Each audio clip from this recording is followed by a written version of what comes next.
Hello, local artisans. My name is Shonda, and welcome to my channel Under the Needle. May the 4th be with you. I am here with my Thankful Thursday on this fine May 4th. We're having great weather this week. It's been really nice. Mild weather, like 70s, like high 60s, low 70s. Really nice weather. Sunny, maybe a little overcast, but super nice. So great weather. I am thankful today or this week for the unsubscribe button. I don't know about y'all, but I have just had a rampant increase in emails that I never asked for. And I'm one of those people who checks my email every day, several times a day, both accounts, right?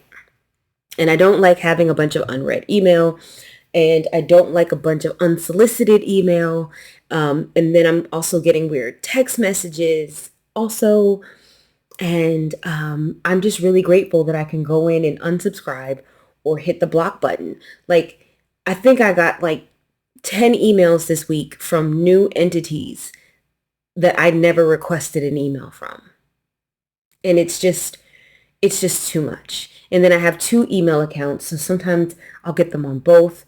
And I think what's happening now is like you visit a site and it can track you and track your email address and then email you. And so I'm having to even unsubscribe from things that I like getting because they've just gotten really ridiculous with the emails. Now, normally I see this around the holidays, and so I deal with it. So once we get to like not Thursday, November around Thanksgiving, there's usually a massive uptick in sales emails and all that stuff.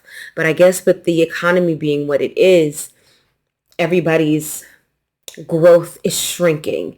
And so they're trying to generate more business, and they're doing that by sending more emails. But for me, that just kind of turns me off and makes me not want to engage with you at all. Like if every time I go to your website, I get an email saying, still thinking about it? I don't like that. I don't like that. I don't like it. So that's a problem for me. And I've just been getting a lot of like it's like these weird text messages, and so I like being able to just like block everything on my phone, block everything on my email, just block, unsubscribe, right? It's just too much. It's too much for me.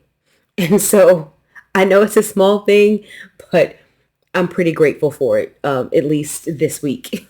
I am. The spam is getting ridiculous. They almost got me with a Best Buy email yesterday. It looked so legit. They almost got me. I almost clicked on it and something said, no, no, no, no. Nobody's tried to log. Nobody's tried to log into your Best Buy account. You don't need to log in and reset your password. It's a scam. So that's what I'm grateful for. Wanted to show you guys a few things that I've been working on. Some stuff you've already seen. I did not get my other quilt that I showed you guys last week. I did not get that basted. Like I don't have problems with my knees. Like my knees don't hurt. Like I can move, and I don't really have a whole lot of knee pain. I can stand up, sit down, walk. My knees don't hurt. I don't have any knee problems. But if I physically kneel down, I can hurt myself. Like I have to be very careful how I place my knee down on a surface. Because, and I don't know what it is, but I don't know how many years it's been now, but at one point, I was, I don't know what it was or what the reason was, but I had to just kneel down on the floor.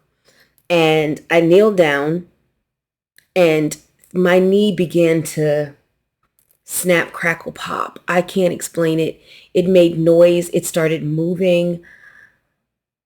It did not feel good. So I didn't think much of it because this was like a long time ago. I'm 46. This was maybe a good 20 years ago. So I wasn't like, it's not even like this started recently. And I don't know. I still to this day don't know what it is, but it will continue to happen. So over the years, like sometimes I'll just forget and I'll go to kneel down and then I'll start feeling it and I'm like, ooh. And it actually happened to me last week. I was in the kitchen and I think I dropped something or I needed to look down in a lower cabinet or something. And so I had, had to get down on my knees and I felt it. I felt it. So it's like now every time I get on my knees, sometimes I'll forget because it doesn't happen very often. Like it's not like I'm like kneeling on the ground that often. I think my son is cutting the grass.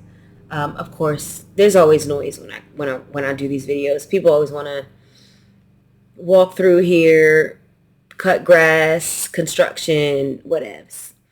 But yeah, so I just have to be really, really careful. So I have to like slowly place the weight on the knee so that I can control it. So I can place it just right so it doesn't start rolling or crunching or whatever it is. I know I'm not using correct terms here, but it sounds like crunching and rolling to me. Well, it sounds like crunching and it feels like rolling.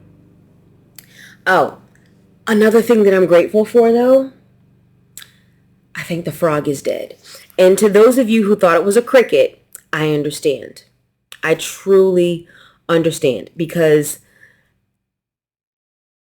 I thought they were crickets too. So there's a certain time of year every year where at night the sound in my backyard is extremely loud. And it's the frogs. It's the frogs. And I guess it's mating season for the frogs. But I understand how y'all heard that video and thought maybe it was a cricket.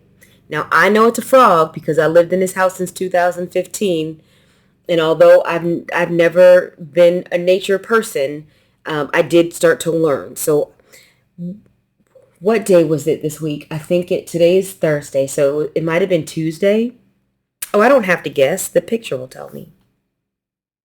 May 1st, so on Monday. So Monday afternoon at 4 p.m., 4:11 to be precise. I'm over by the door to the outside that leads to the outside, and I see the little frog sitting there.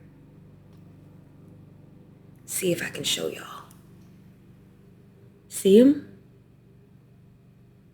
Now, ignore all this nasty foam. I thought I could seal the gap myself with some foam. It did not go well. I need to scrape all that up and find another way. But this is the inside of my door, not the outside. This is the inside. And there's the little frog. Now, I tried to open the door because I wanted to kind of walk over and open the door and maybe he'd jump out, but that didn't happen. So, because of course, once I walked toward him, the first thing he did was move. But when he moved, he stayed in the door frame. He just moved further, like to the corner. So I opened the door to try to see if I could like get a piece of paper to kind of help shoo him out. It did not work. He got away, but I have not heard him since. I have not heard him.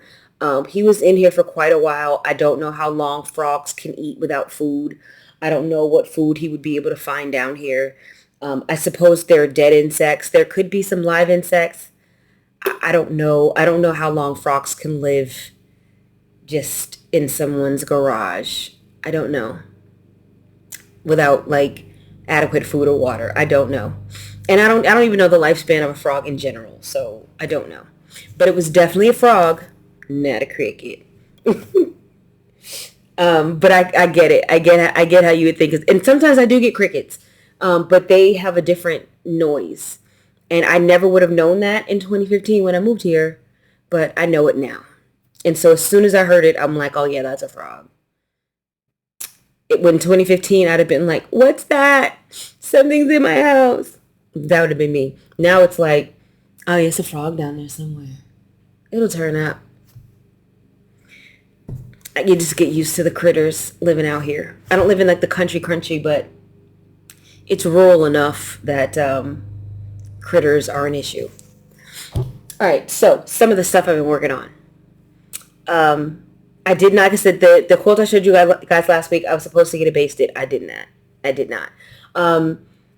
mostly because of the knee thing. When I had went down to and the cracking and rolling, I was like, yeah, I don't think I want to do that right now. I'm just going to hold off. So that's what I chose to do.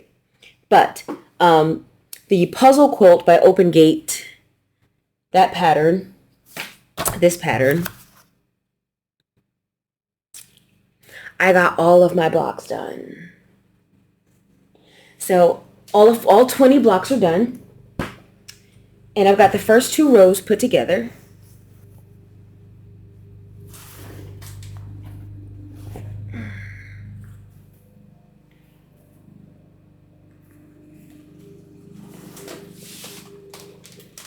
So this is how it's shaping up so far. I'm loving it so far. I'll talk a little bit more about that as it comes together. I don't know where I'll be next Thankful Thursday. So we'll see. So have been working on that. Also got done the sew sampler. I saw the sew sampler and decided I wanted to do the block. I did a fabric pull that I think I showed you guys last week. Or maybe, I don't know if I showed it to you guys or not. But no, actually, I think I did. So I decided to use this bundle from Clothworks. It's called Amethyst Garden by Melissa Lowry. It's a 15-piece fat quarter bundle. For the sew sampler, we need 9 fat quarters. So I went with this 15-piece bundle so I could have lots of variety. The only fabric that I pulled out was this one here because I felt like it would not have sufficient contrast with the background. So I pulled that one out and I figured, having these 14, these, and then the 3 that I cut. These are the 3 that I cut for the first block. And I have finished my first block. This is what the block is supposed to look like. And this is what my block looks like. So I like this so far. We'll see. I am not obligating myself to complete this sew along. Okay. I liked the first block. And so I picked a bundle and I did it. But if I don't like the second block, I'm not going to force myself to complete this sew along. Or if I want to stop this at any point, I am allowed to stop this, right? This was something that I decided to do on a whim. I've got the fabric to do it. It's not like I went out and purchased fabric, right? I'm using the lifetime supply that I have in the back there. So no harm, no foul. Yeah. So, I chose this white tone on tone for my background. It's kind of hard to see. But, you can see it right there. The white tone on tone for my background and, this Amethyst Garden bundle from Clothworks. Now, I've had this bundle, I don't even know how long I've had this bundle. I might do a video on squaring up quarter square triangles because I realized that that's not a unit that I sew. It's not a unit. I don't know if, I'm trying to think if I've ever made a quarter square triangle. It's a very popular unit in sewing that is used to make lots of other secondary designs and other intricate blocks. That base block, just like half square triangles, are used.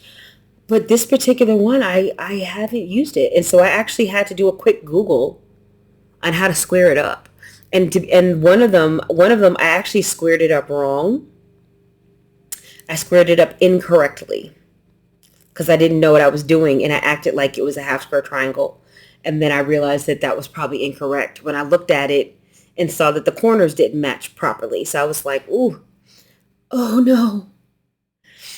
But I was able to fudge it.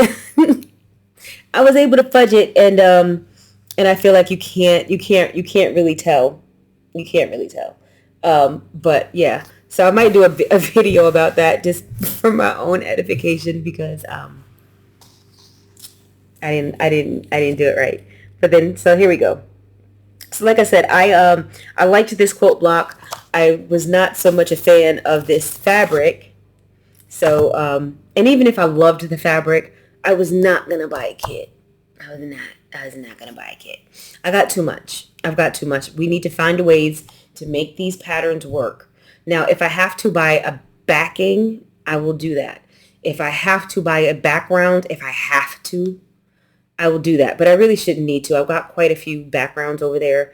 Um, and if I need like a specific accent, like if I need to buy a yard of accent or something like that, I know I've got like a $50, no, $30. I've got a $30 credit over at GE Designs. So I know I'm going to be buying some kind of fabric in the future to use that $30. I don't know what that's going to look like, but yeah. I still don't have a car. I did finally take my lazy tail to the DMV today and order my title though. So the state of North Carolina, they're just so weird. I have to wait 2 weeks. Sorry, there's a 15-day waiting period to get a duplicate title. I don't know if other states do this. So I finally went down there today and paid my little coins. I don't. When did a notary signature cost $7? I don't remember it being $7, but it's $7 for them to notarize it. So and then $21.50 for the duplicate title. So I, paid them their money. I have to wait the 15 days, and then they'll issue it, mail it to me, and then I can send it to the insurance company, and then they can send me my check, and then I can shop for a car. I think I just kind of held and wanted to wait because like I said, I don't know if I mentioned this before, but the last time I was scared to not have a car. And so I rushed into a car that I didn't really want. And I did not want to make that same mistake. And so I wanted to just let myself live without a car to realize it's not so bad. I don't work outside of the home. My daughter is here. She has a car. If I need to run an errand during the day, I can borrow her car. Or alternatively, my fiance works 15 minutes from home. I can get up and take him to work and have his car all day.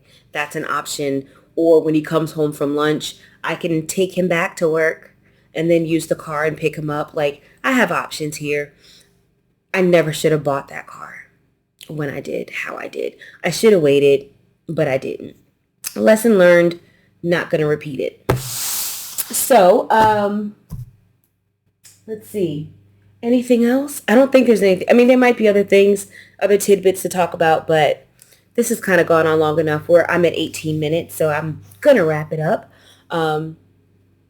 I did not sew anything else this week. It's just this block and the quilt that I showed you. Yeah, that's it. That's it for me. Again, may the 4th be with you, and I'll see you guys next video.